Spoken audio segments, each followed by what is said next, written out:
प्यारे बच्चों नमस्कार। आज हम पुस्तक नई दीपमणिका कक्षा 8 विषय संस्कृत से पाठ 8 प्रहेलिका अंतरलापाश्च हम पढ़ेंगे प्रहेलियाँ और आपसी बातें। आइए प्रहेलिका करते हैं। सबसे पहले पहेलियाँ पढ़ते हैं, ध्यान से सुनिए। कृष्ण मुखी न मार्जारी द्विजिह्वी न च सर्पणी पंचभर्त्री ना पांचाली या जानाती स पंडिता। कहते हैं कि कृष्ण मुखी ना मार्जारी, काले मुख वाली है परंतु मार्जारी बिल्ली नहीं है। द्विजिह्वी दो जीवों वाली है, ना चा सर्पणी लेकिन सर्पणी नहीं है। पंचभर्त्री ना पांचाली, कह रहे हैं कि 5 पतियों वाली है लेकिन पांचाली यानी कि द्रौपदी नहीं है। या जानाती सा पंडिता, जो जानता है वही पंडित है। इसका अर्थ है बेटा, इस पहेली का नाम है कलम। इस पहेली को कहते हैं कलम, क्योंकि कलम की देखना आप कभी भी, आप अपनी पेंसिल की देखना तो 5 साइड होती हैं। 2 जिह्वा यानी कि उस साइड से भी आप उसको शार्प कर सकते हो, दूसरी साइड से भी कर सकते हो। कृष्णमुखी यानी कि वो उसकी जो नोब होती है वो ब्लैक कलर की होती है। तो कहते हैं कि जो पंडित, जो जानता है वही पंडित है। तो इसका अर्थ हुआ कलम। आगे सुनिए बच्चों, दूसरी पहेली हमारी। विचरती आकाशे ना तो वायुयानम मांस भोजी ना मृगादि राजा दूरदृष्टा नाचा योगी राजा है कथ्य क एषः अति तीव्रगामी। ध्यान से सुनिए।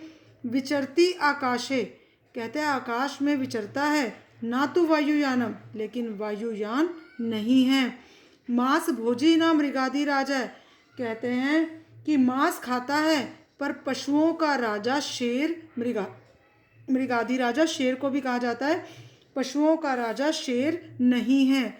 दूरदृष्टा नाचा योगी राजा, कहते हैं दूर तक देखता है लेकिन योगी राज नहीं है। जैसे ऋषि मुनि दूर तक की मतलब भविष्य भी बता देते हैं, तो कह रहे लेकिन दूरदर्शी योगी राज नहीं है।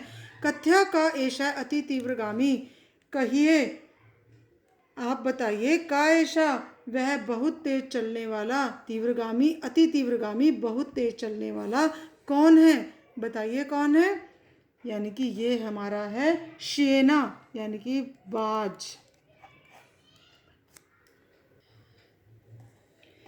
बच्चों तीसरा है एकोन विंशति स्त्रीणाम स्नानार्थम सरयुं गता विंशति प्रति याताश्च एकः व्याघ्रेण भक्षिता। ध्यान से सुनना। एकोन विंशति 19 स्त्रियां स्नान के लिए सरयू पर गई।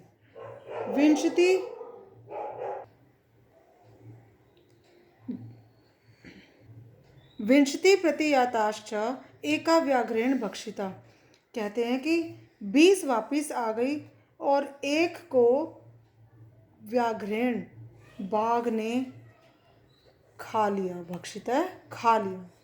ध्यान से सुनो।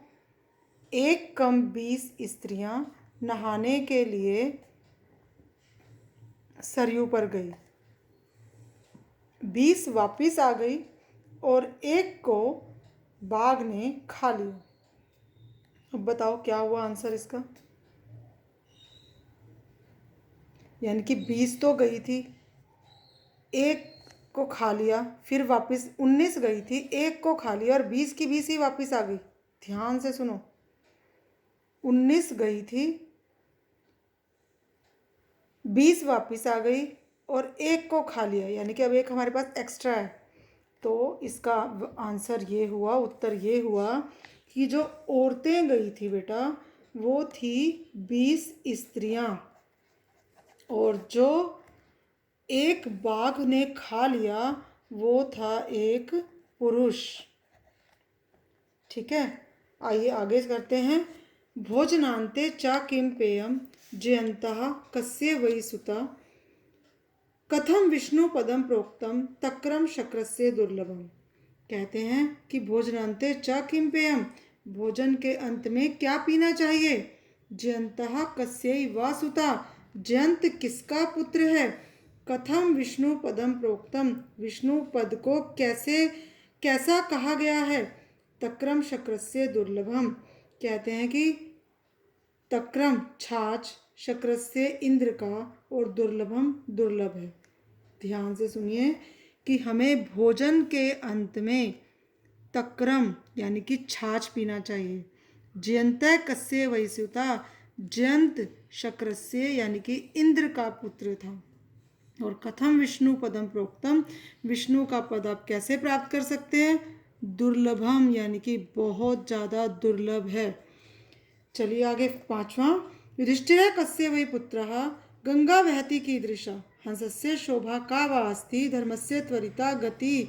ध्यान से, इसमें ही पहेली में ही इसका उत्तर दिया हुआ है। युधिष्ठिर कस्य वै पुत्र, युधिष्ठिर किसका पुत्र था। गंगा वहति कीदृशी, गंगा कैसे बहती है, यानी कि गंगा का वेग कैसा है, कैसे बहती है।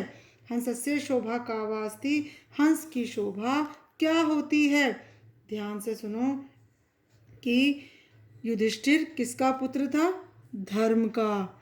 और गंगा कैसे बहती है, त्वरिता बड़ी तेज गति से। और हंस की शोभा किस चीज़ से है, उसकी चाल से।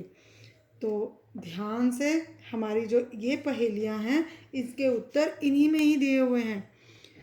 कस्तूरी जायते कस्मात्, कस्तूरी जायते कस्मात् का हंति करिणाम कुलम, किम करोति कातरः युद्धे मृगात् सिंह पलायनम। कहते हैं कि कस्तूरी किससे उत्पन्न होती है।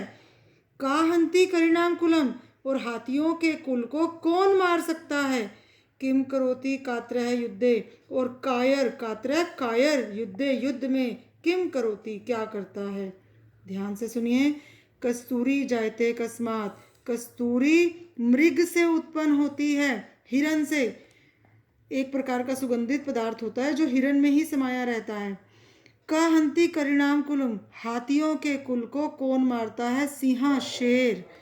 किम करोति कातरे युद्धे, और कायर युद्ध में क्या करता है, पलायनम भाग जाता है। प्यारे बच्चों, ये थी हमारी 6 पहेलियाँ और अंतरलापाश्चा। बच्चों, इसका मैंने हिंदी अनुवाद आपको PDF के ज़रिए आपके अभ्यास कार्य के साथ भेजा है। ध्यान से पढ़िएगा और वीडियो को ध्यान से सुनिएगा। धन्यवाद। आपका दिन शुभ हो।